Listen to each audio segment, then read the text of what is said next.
Olá, vamos dar início a mais um podcast do canal de Farmacologia Clínica da Unicristos.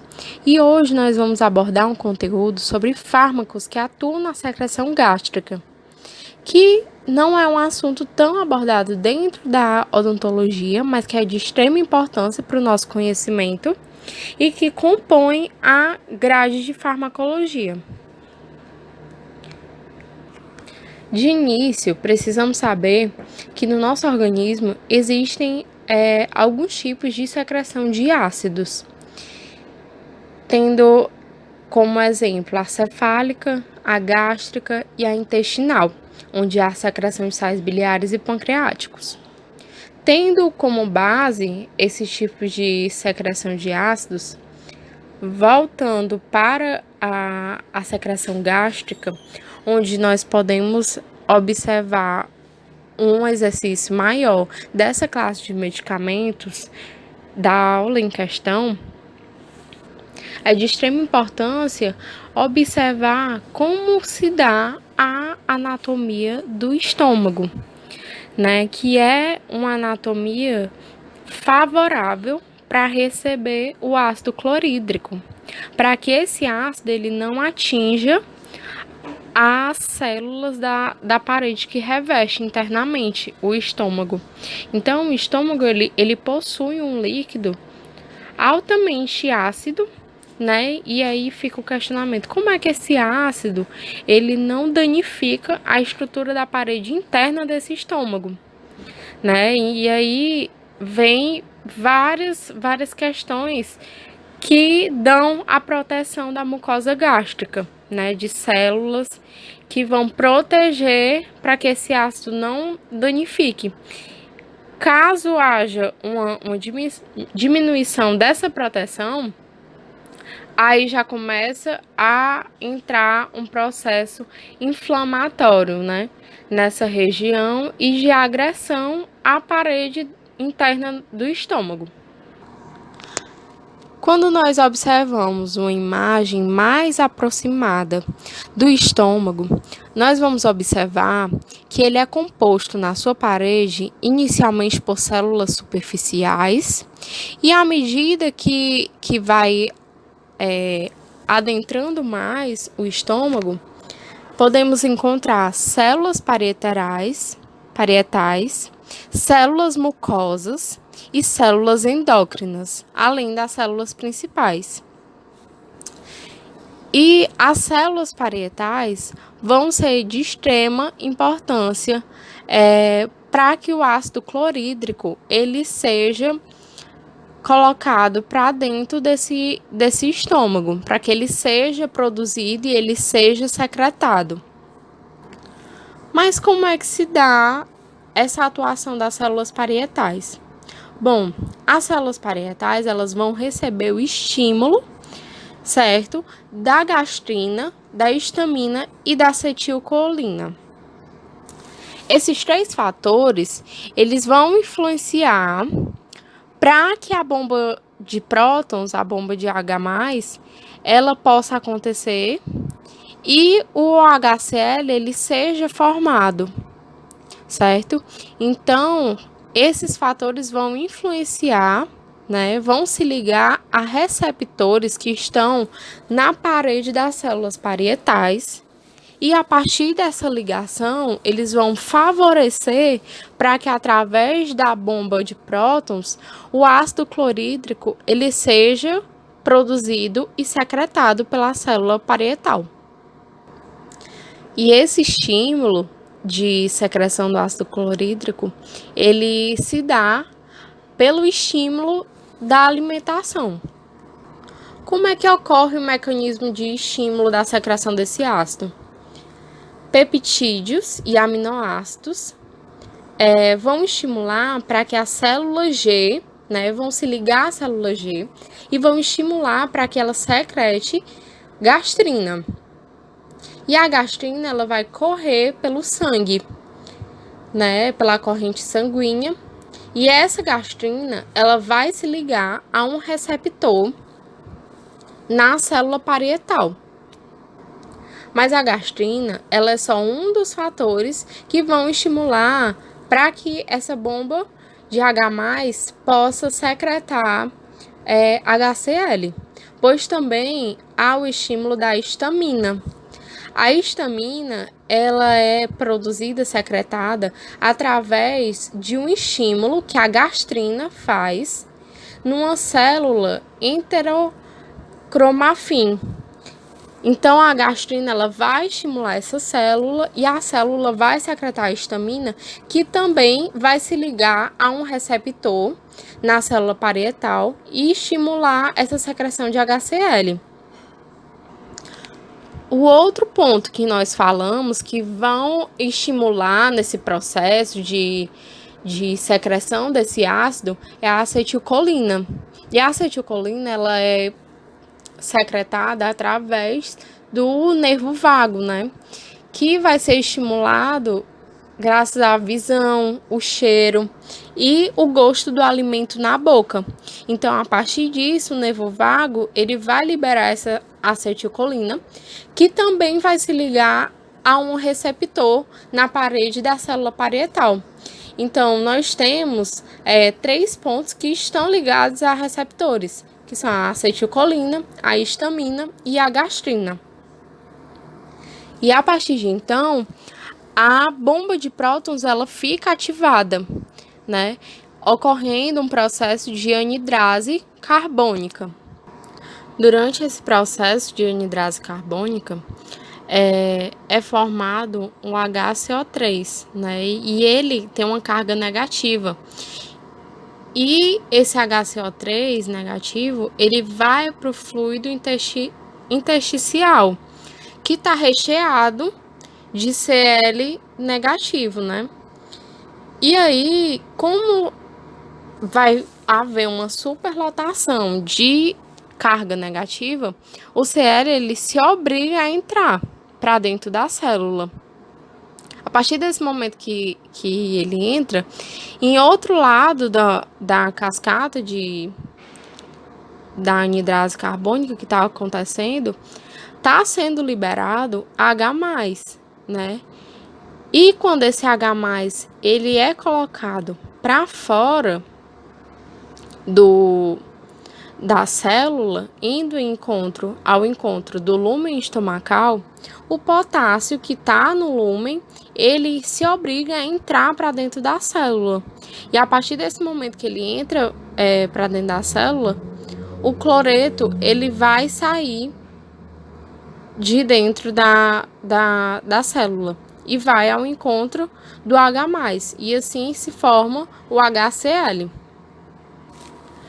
É importante saber que existem alguns tipos de protetores fisiológicos, né? Protetores que já são do nosso corpo para prevenir danos quanto a essa acidez do estômago. E aí a gente pode destacar o muco, né? Presente, secretado pelas células caliciformes, que a gente viu lá na histologia geral. O bicarbonato gástrico e duodenal, a prostaglandina, que é estimulada lá naquela cascata da inflamação que a gente viu na aula de Aines, e o fluxo sanguíneo. Todos esses são protetores fisiológicos, né, do nosso corpo. E aí é importante lembrar que por mais que exista a gastrina, a acetilcolina e a histamina, precisa haver um equilíbrio.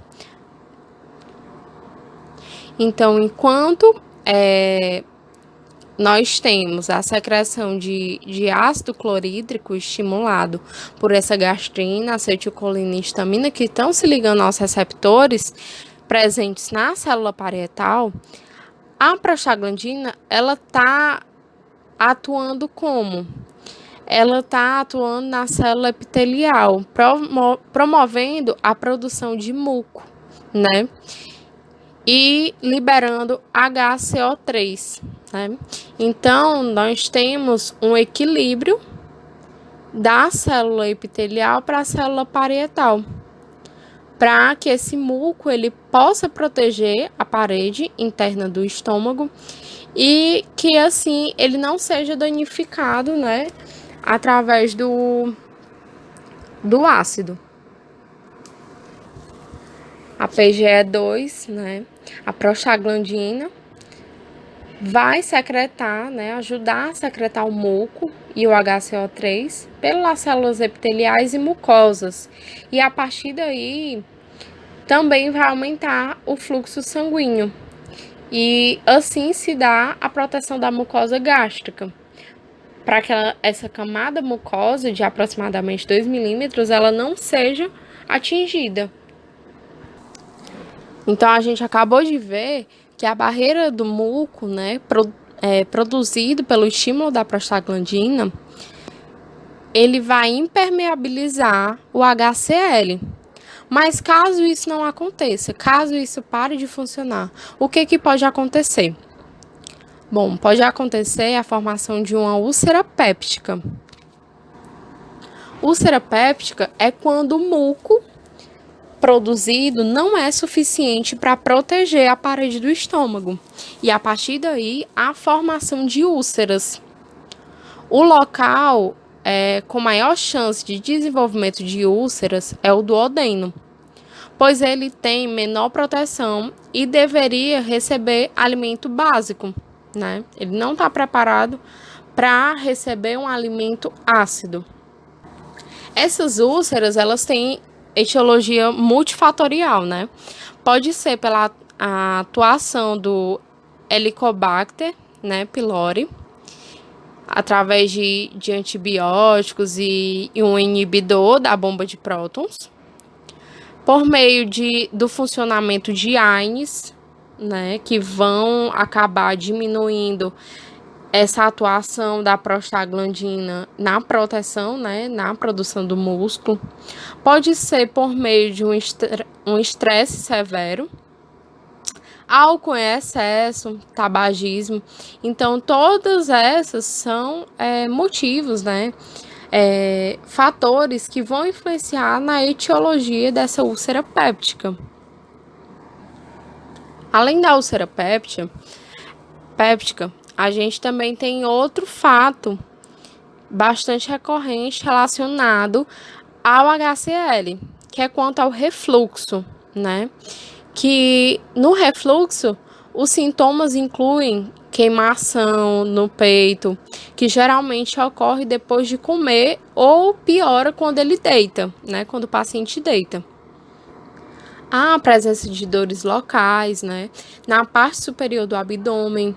O tipo de dor, no caso do refluxo, é crônica no peito. A tosse, ela é crônica depois de comer, à noite, ou ela é seca, né? No aparelho gastrointestinal, o que a gente pode observar no caso de refluxo? Arroto, azia, indigestão, náusea, regurgitação, vômito, flatulência ou quantidades excessivas de gases. E na garganta, há alguma alteração de refluxo na garganta? Se eu tenho um ácido que ele está retornando para a cavidade oral, que não é o ideal que isso aconteça, vai ter alguma alteração na garganta? Sim, né?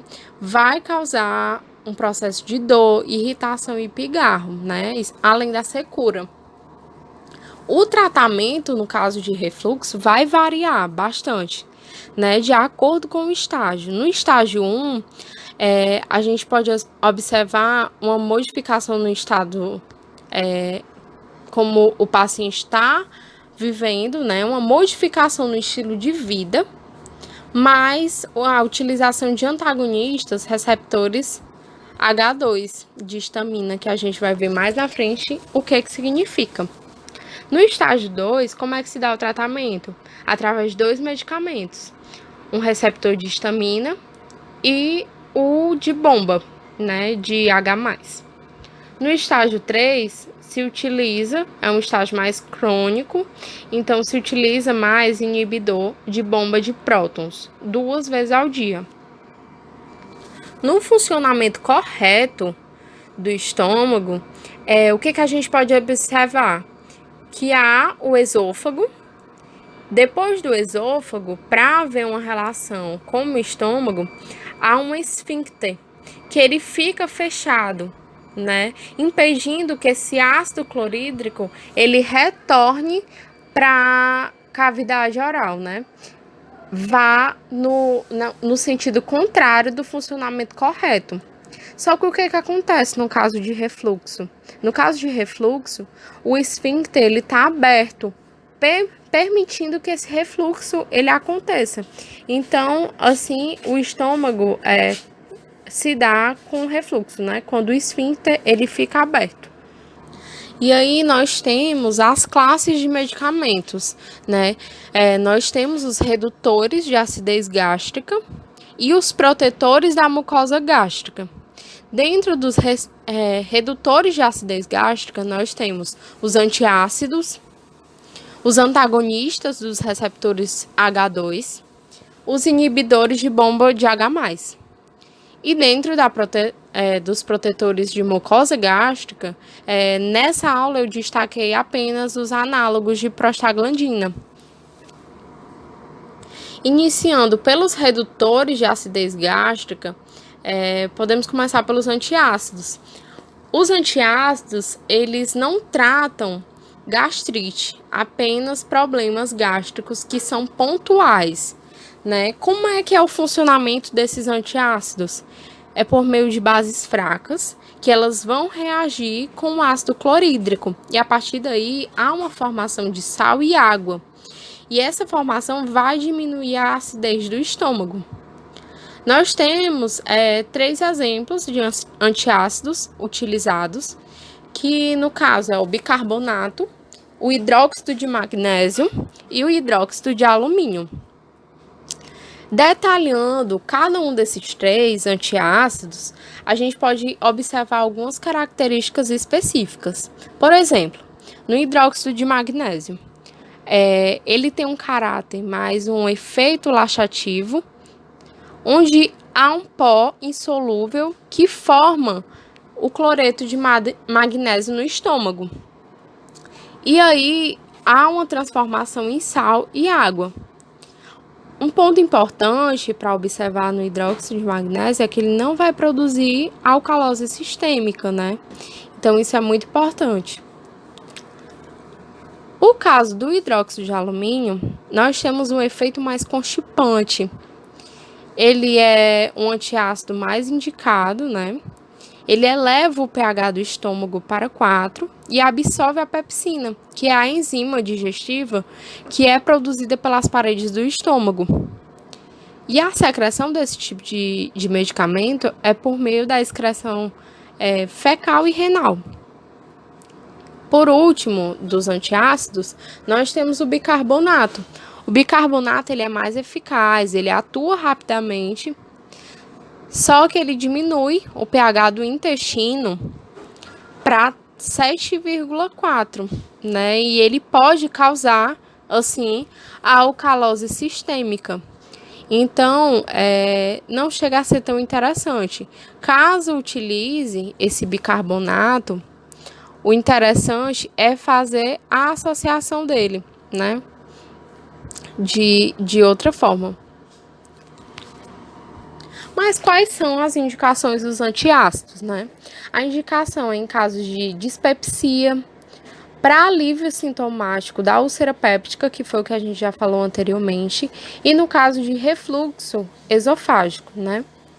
Quais são as contraindicações? No caso é o bicarbonato, quando utilizado para tratamento a longo prazo. Mas por que para tratamento a longo prazo? Porque o bicarbonato, ele vai aumentar, o pH e vai estimular que haja mais CO2.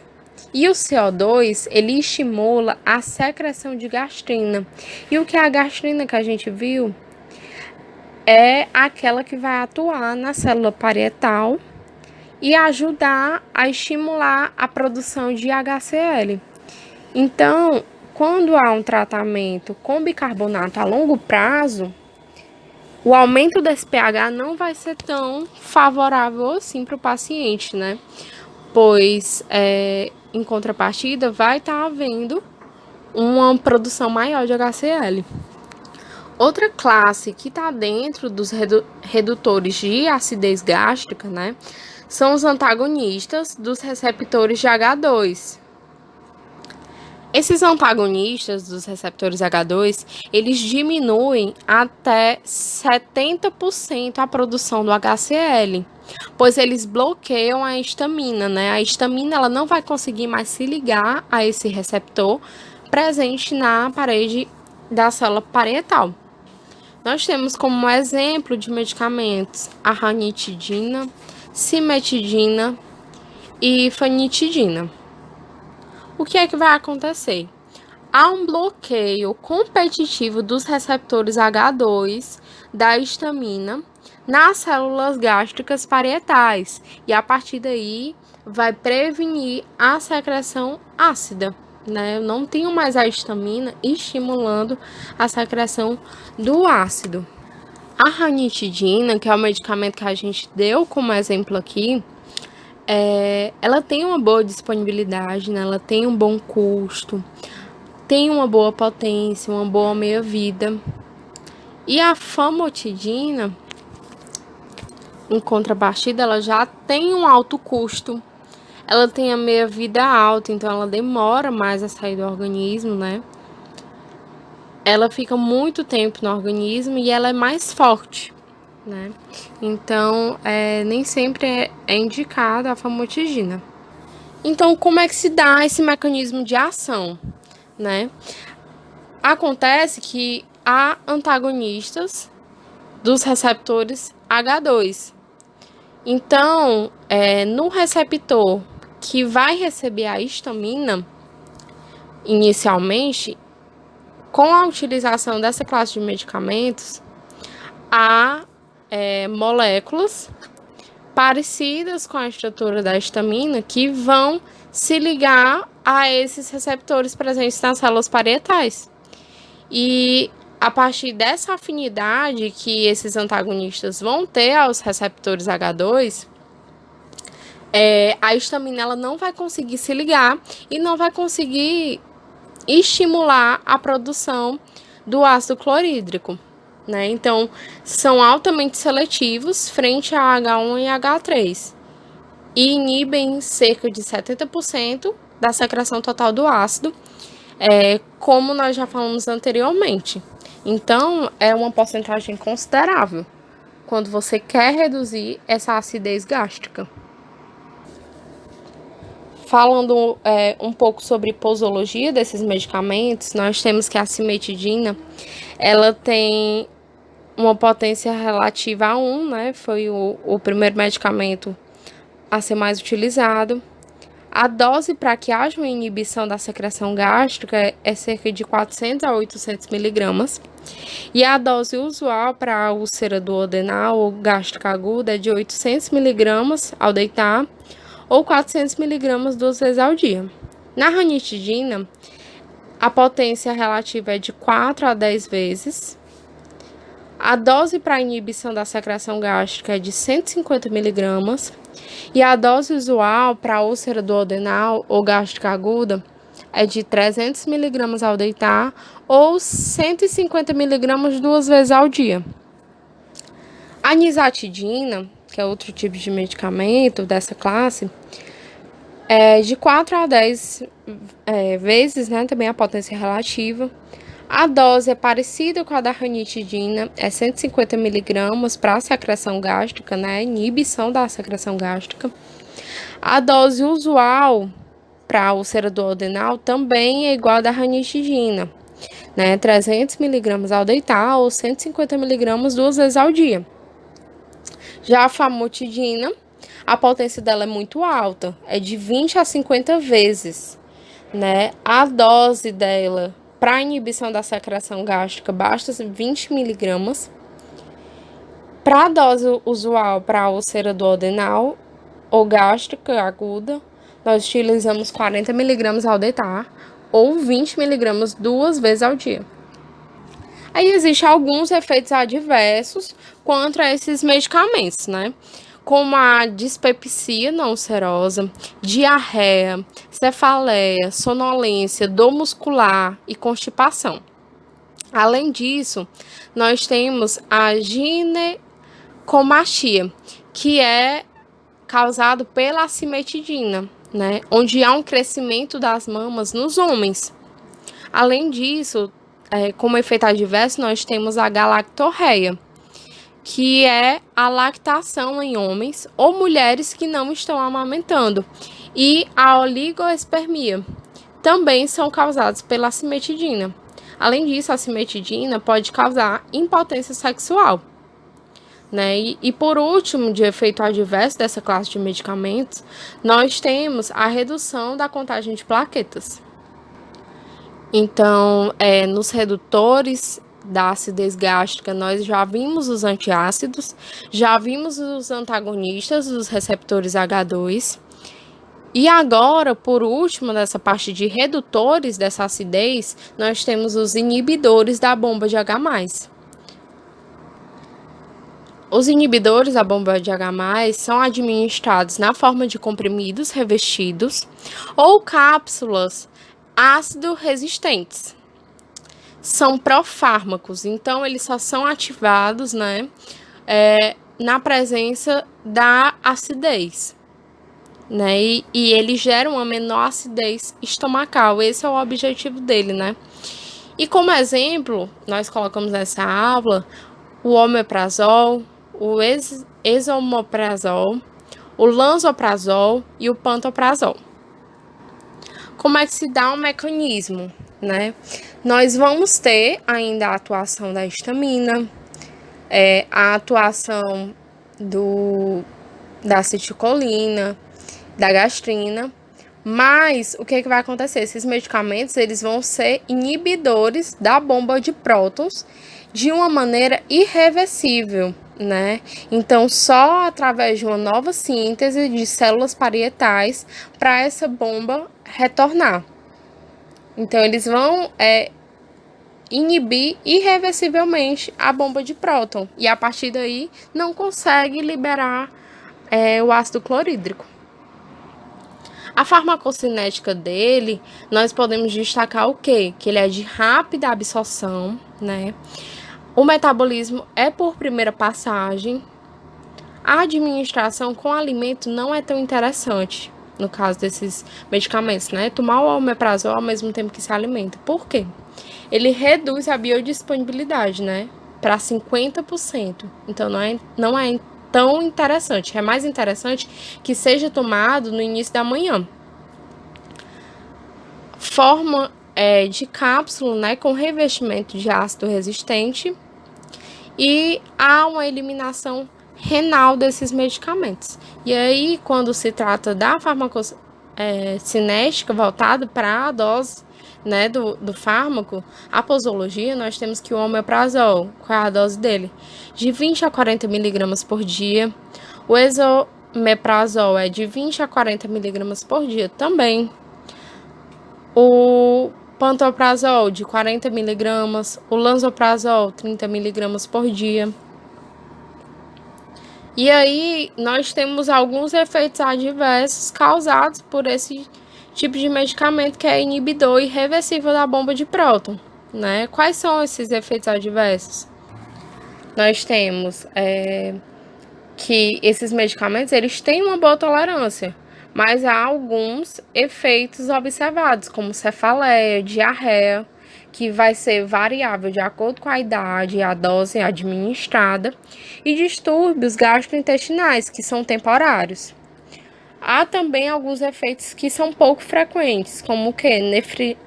Nefrite aguda intersticial, síndrome de Stevens-Johnson, pancreatite. E o efeito adverso que é mais preocupante é que medicamentos a longo prazo, por conta da acentuada supressão ácida, que aumenta na secreção gástrica, causando hipergastrinemia. Só que é importante observar, né, também a questão das interações que pode acontecer.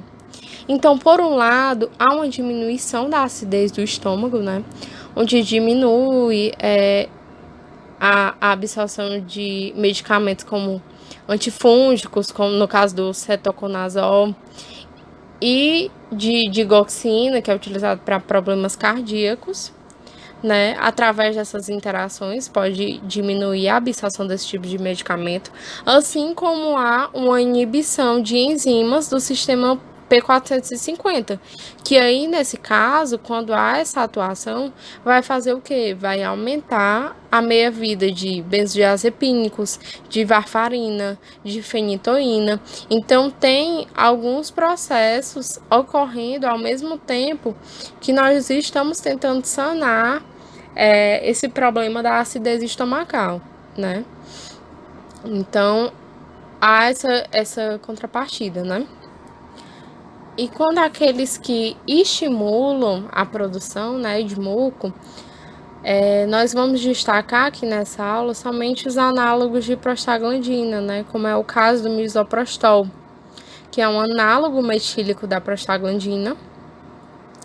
Ele vai estimular a produção do muco e reduzir a secreção do HCl, né? Então, a farmacocinética desse medicamento, podemos utilizar como exemplo o Cytotec, ele tem uma rápida absorção por via oral, ele é metabolizado em ácido livre, metabólito ativo, e a meia-vida é em cerca de 30 minutos, né? A administração dele é de 3 a 4 vezes ao dia, e a eliminação desse tipo de medicamento se dá por via renal. Então, assim, finalizamos a nossa aula e um breve resumo. A cimetidina, ela vai atuar onde? Ela vai atuar bloqueando o receptor H2 da histamina, que vai ser primordial para a produção do HCl. Então, se ela vai inibir, ela vai reduzir a acidez estomacal.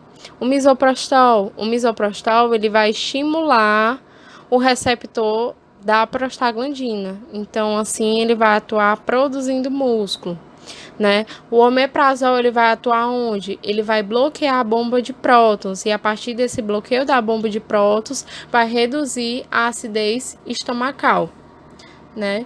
Então, assim, eu espero que vocês tenham entendido bem esse assunto. Caso tenha ficado alguma dúvida, nós vamos deixar o nosso e-mail abaixo para vocês entrarem em contato caso haja alguma dúvida e a gente possa ajudar de alguma forma.